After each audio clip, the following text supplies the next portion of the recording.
குருட்சேத்திரத்திலே நேரடியாக எடுக்கப்பட்ட வீடியோ காட்சிகளை நாம் அனுபவித்துக் கொண்டிருக்கிறோம். சிகண்டியால் அடிபட்டு யுத்த களத்திலே புற்றுயிராய் விழுந்து கிடக்கிறார் பீஷ்மாச்சாரியர். அவரது மரணமானது அவர் விரும்பும் தருவாயில்தான் வர வேண்டும் என்பது அவர் பெற்றிருக்கும் பெரிய வரம். அர்ஜுனன் அமைத்துக் கொடுத்த அம்பு படுக்கையில் சயனித்திருக்கிறார் பீஷ்மர். அவருடைய தாகத்தை தணிக்க தன் அம்பை பூமியில் செலுத்தி கங்கை நீரை வரவழைத்துக் கொடுத்தான் அர்ஜுனன். குருட்சேத்திர யுத்தம் ஆரம்பிக்கும் முன்னால் பகவான் கிருஷ்ணனின் திருவாய்மலர்ந்து கீதை பிறந்தது. அதுபோல் யுத்தத்தினுடைய இறுதிக் கட்டத்திலே ஸ்ரீ பீஷ்மாச்சாரியனுடைய திருவாய் மலர்ந்து ஸ்ரீ விஷ்ணு சகசரநாமம் பிறந்தது.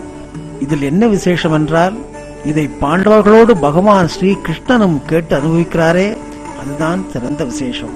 யுதிஷ்டரன் கேள்வி கேட்கிறார்.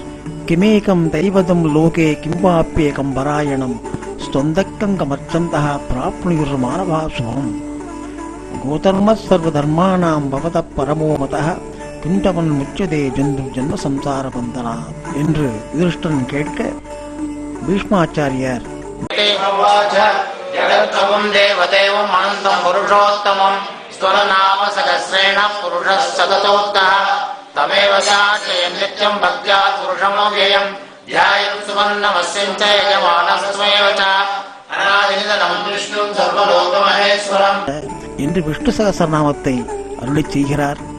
அப்பேற்பட்ட அந்த விஷ்ணு சகஸ்ரநாமம் நம்போன்ற சாமானியர்களுக்கும் இன்று நாள் வரை மனதுக்கு இதமாக மருந்தாக எப்போதும் திகழ்ந்து வருகிறது. நாம் அனுபவித்துக் கொண்டிருக்கிறோம் என்று சொன்னால் அது மிகையாகாது. அதே யுத்த களத்திலே அர்ஜுனன் கேள்வி கேட்க பகவத்கீதை உதயமானது.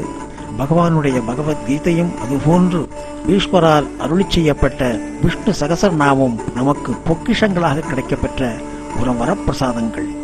பகவத்கீதையை அருளிய கிருஷ்ணனை நாம் தியானித்துக் கொள்ளலாம். அதுபோன்று விஷ்ணு சகஸ்ரநாமம் அருளி செய்த ஆச்சாரியர் பீஷ்மாச்சாரியரையும் இத்தருவாயிலே நினைந்து அவரது திருப்பாதங்களுக்கு பல்லாண்டு பாடுவோம். தட்சிணாயனம் முடிந்து உத்தராயணம் வரும் வரை 58 நாட்கள் பீஷ்மர் அம்புப்படுக்கையில் சயனித்திருந்ததாக கூறப்படுகிறது. அதன் பின்னால் உத்தராயண புண்ணிய காலத்திலே தை மாச, அதாவது மகர சுக்லபக்ஷ ஏகாதசி என்று விஷ்ணு சகஸ்ரநாமத்தை பீஷ்மாச்சாரியர் அருளி செய்தார். பாண்டவர்கள் புடைசூழ கிருஷ்ண பரமாத்மாவின் முன்னிலையிலேயே விஷ்ணு சகஸ்ரநாமத்தை அருளி செய்தார். அதைத்தான் நாம் பீஷ்ம ஏகாதசியாக அனுஷ்டிக்கிறோம். அனுதினம் விஷ்ணு சகஸ்ரநாமம் சொல்லி வந்தால் ஞானம் வளரும், ஆயுள் ஆரோக்கியம் வைராக்கியம் ஐஸ்வர்யம் ஓங்கி நிற்கும் என்று சொல்வார்கள்.